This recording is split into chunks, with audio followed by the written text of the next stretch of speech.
Guys! May dumating tayong parcel sa Lazada.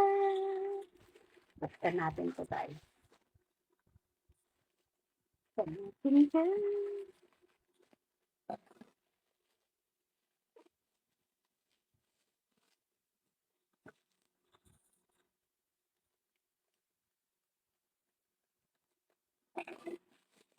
Ooh,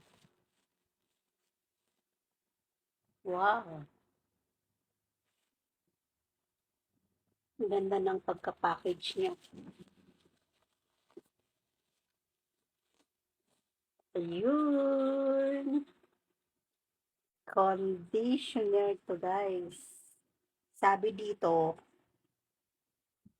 makapagpa-smooth ng hair. Kaya, try natin to. Bye-bye!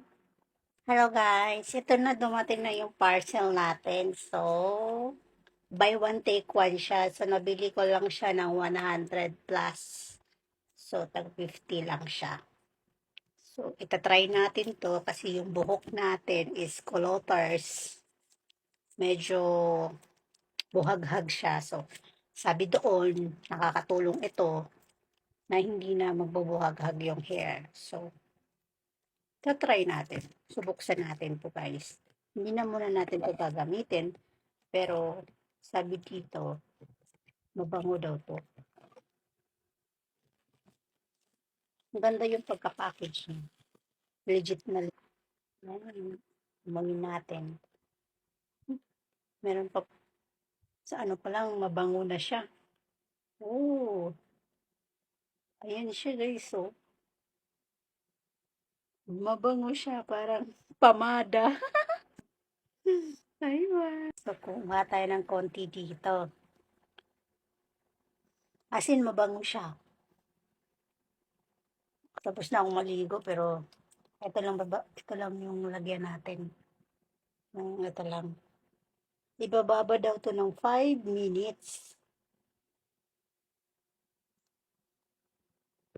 Ang kalalabasan daw dito para daw nagre-reband ka na. Sige nga, tignan nga natin yung, pero hindi talaga ako naniniwala pag yung kulot ko is tutuwid talaga to.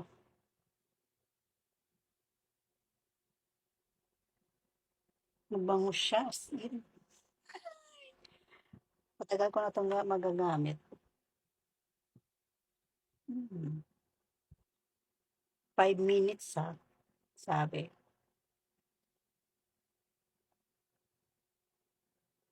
Bye-bye!